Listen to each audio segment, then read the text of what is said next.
In Nigeria, the governing party candidate Bola Tinubu has won the hotly contested presidential election. The 70-year-old secured 36% of the vote and beat Atiku Abubakar, who obtained 29% of ballots cast, while the People's Democratic Party, led by Peter Clottey, got 25%. Now, there are growing allegations of a flawed electoral process over this past weekend. Let's talk more about the situation there with Voice of America correspondent Peter Clottey. A very good evening to you, Peter. Grateful for your time. How is this news of victory going down in America? How's this result going down, I beg your pardon, in Nigeria? Well, of course, for the APC supporters, they are rejoicing. They are dancing in the principal streets of Abuja.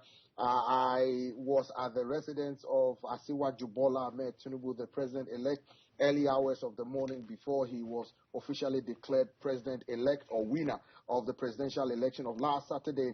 And people were just, in the streets near his residence, really rejoicing. However, supporters of the main opposition, People's Democratic Party of former Vice President Atiku Abubakar and Labour Party's former Anambra State Governor Peter Clottey are displeased. They are calling for the INEC chairman, Professor Mahmood Yakubu, to step down, saying that they need a competent person to run the election again, saying that the elections were tampered with and that promises made by INEC to use electronic system of transmit the election results from this respective polling stations did not occur. So that allowed, they said, people to tamper with the official results of the election. And that is why they are calling for the cancellation. They are also calling on President Muhammadu Buhari to step in as the commander-in-chief of the army in order to ease tension and to resolve some of these simmering tensions going on. Because as a result of this election result, there have been pockets of violence in Lagos, River State,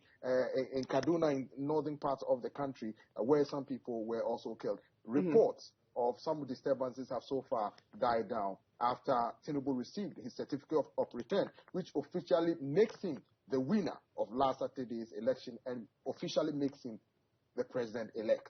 How widespread are these allegations of vote rigging and fraud?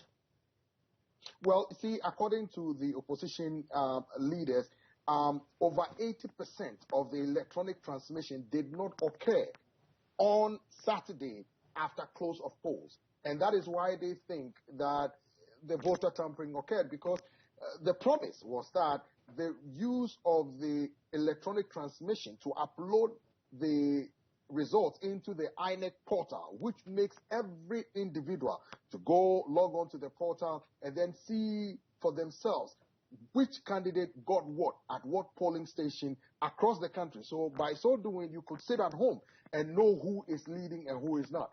That did not occur for several hours, and they thought that allowed people who were against their leaders to manipulate the election results to allow Bola Tinubu, popularly known as the Jagaban, to win the election. And how is INEC, the local electoral body, explaining some of these, especially technical issues that occurred during the process? Well, they said there were technical issues, and that is why the manual system had to be deployed. There were glitches in the system, and they said they would take a look at it and try to rectify it the next time. But so far, so good. They said if the opposition has evidence of malpractice, voter irregularities, voter tampering, rigging, they should bring it in order for them to be considered. INEC chairman Professor Mahmoud, during the coalition process before declaring Bola Tinubu president-elect or winner of the election on Saturday, said, bring me the evidence. Don't make it a shouting game. Bring me the evidence. Let's consider what you said are rigging, and then we consider it. But he said those who did not like the outcome of the election should as well go to court and seek legal redress, because that is what the electoral law provides, that those who are aggrieved should seek redress in the courts of Nigeria. And one of the opposition parties has already said that it will be doing exactly that. Do we know when they will officially launch their challenge?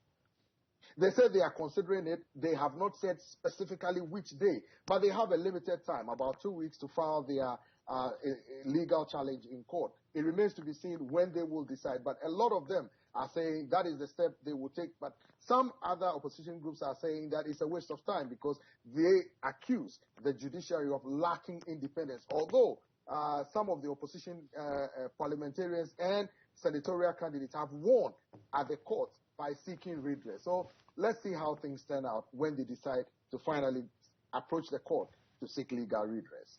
And Peter, just on what you mentioned earlier around some of the calls for the current president, or soon to be former president, Muhammadu Buhari, as commander-in-chief of the military to step in, how likely is it that that would even happen when you consider that Buhari's already gone online to congratulate Tinubu? That is very difficult to say because he said the elections were free and fair, and he said Asiwaju Bola Tinubu is the right person for the job. So I don't think the calls by the opposition for him to step in will make any headway, I'm afraid to say. And what are the priority issues as Tinubu now prepares to become president of Nigeria? I know there's an issue with an alarming rate of unemployment among the youth. There's also instability, insecurity in Nigeria. That's been a problem for well over a decade now.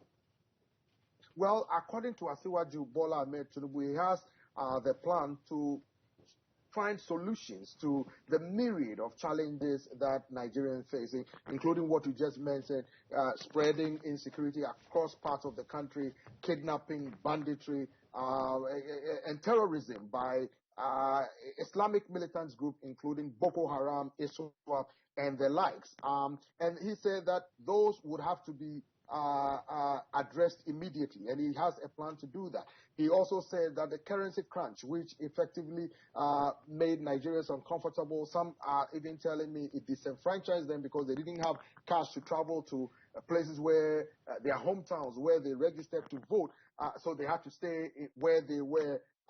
He said he also has plans to resolve them. Now, there's also this issue of economic challenges where people are excessively poor. He says, as a businessman, a former Lagos state governor, as an executive, he was able to implement some of these measures and improve Lagos. But now he's at the helm of affairs, or he will be at the helm of affairs in Nigeria, and he promises to make that in a grand scale to resolve some of these challenges, including providing jobs for the youth who are looking up to him now to deliver.